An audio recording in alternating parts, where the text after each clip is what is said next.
Thanks, Padma, for having me here. I would also like to thank the AIOS Scientific Committee for giving this opportunity to share my experience with imaging techniques in uveitis.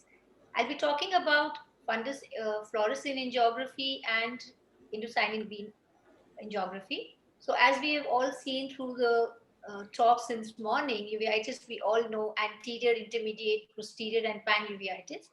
But when we know the diagnosis, we need clinical findings, lab tests, ancillary tests, and also pathology in some cases to reach a conclusion. And these are some of the pictures, clinical pictures, which show different kinds of intermediate, posterior, and pan uveitis. We'll be seeing in the coming slides. So the ancillary test, we have a list, but what begins for posterior uveitis is fluorescein angiography and ICG in my presentation.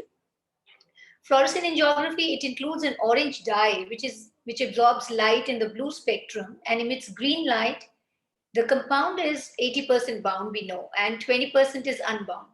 What does it do? It images the retinal circulation and the superficial retina, but also the retinal pigment epithelium, choriocapillaries, subretinal, and choroidal structures. It's a simple procedure, but it does have few complications that patient might say he's feeling nauseated, vomiting, allergy, and sometimes a vasovagal attack can also be there. It's contraindicated, especially in the first trimester of pregnancy and patients with renal disease. So how do we interpret fluorescein angiography? There are 4 phases. The choroidal phase is first 10 to 15 seconds of injection, which images the choroid and optic nerve. It is followed by the rapid arterial phase and then arteriovenous phase, which shows the laminar filling.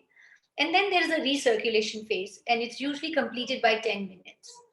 How do we interpret it? As we see, it can be a dark spot or it can be a hyperspot. The hypofluorescence means it's a block fluorescence, or it can be just a filling defect due to ischemia. And the hyperfluorescence, as we see in all the pictures on the right, it can be a leakage, as we see the optic disc leakage.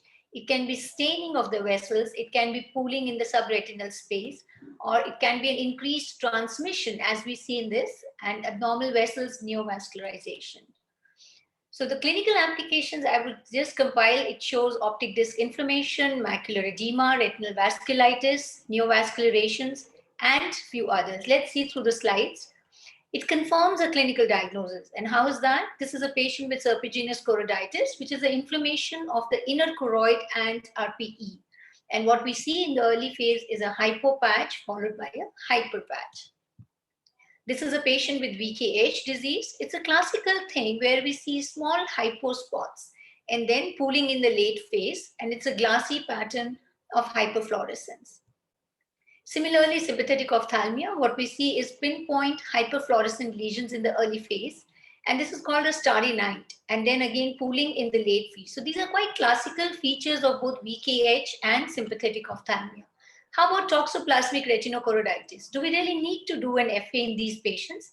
It's a clinical diagnosis, but to know more about the pathology and how the organism has affected our retina, we need to do an FA. Look at this. What we see here is a enlarged FAZ, and here we can see the vasculitis and macular ischemia. So this tells us that it does not only causes necrosis of the retina, but it is also affecting the adjoining vessels to tell us more about the pathology. So what if it is a clinical finding which is not so obvious?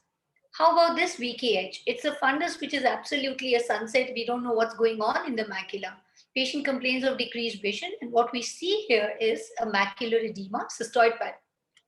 And similarly, an intermediate uveitis is not only just the pars plana involvement. When we do an FA, we can see the disc leakage and also the macula, which is affected here. Similarly, a pseudophakic cystoid macular edema, it looks so crystal clear with no vitritis. But at FA, it picks up the perifoveal leakage and accumulation of the cystoid spaces. Similarly, retinal vasculitis here, it just shows diffuse hemorrhages. We are not seeing any vascular cuffing, but what we do see is diffuse leakage, which guides us that how should we treat the patient. And as we treat it with steroids, all the hemorrhages and the vasculitis disappears. And this is another patient in retinal vasculitis. We pick up more of CNP areas and neovascularization on FA. We also helps us to grade the inflammation. As we see in this intermediate uveitis, the vasculitis component is more easily seen on FA. Similarly here, a pan-uveitis, it may look very clear or it may look just normal on OCT with a mild cyst, but in FA picks up much more than what we see clinically. How about neuroretinitis? Is it optic nerve or is it the vessels also involved? So what we are seeing, the vessels are absolutely okay here, but it's the disc which is blooming up. It also helps to monitor the disease intensity and modulate our treatment. Like this patient with Behçet's disease now comes after two courses of steroids. But when we do an FA, we do find that there is neovascularization and he needs additional laser besides anti-inflammatory therapy. And how about this toxo patient? This is at presentation and this is at 6 weeks. Now, should we continue steroids? Should we not? When we do an FA, we don't see vasculitis now. So we can go down on our anti-inflammatory therapy looking at the FA pictures. And how about this? A patient with juxtapapillary CNVM, patient is already on steroids.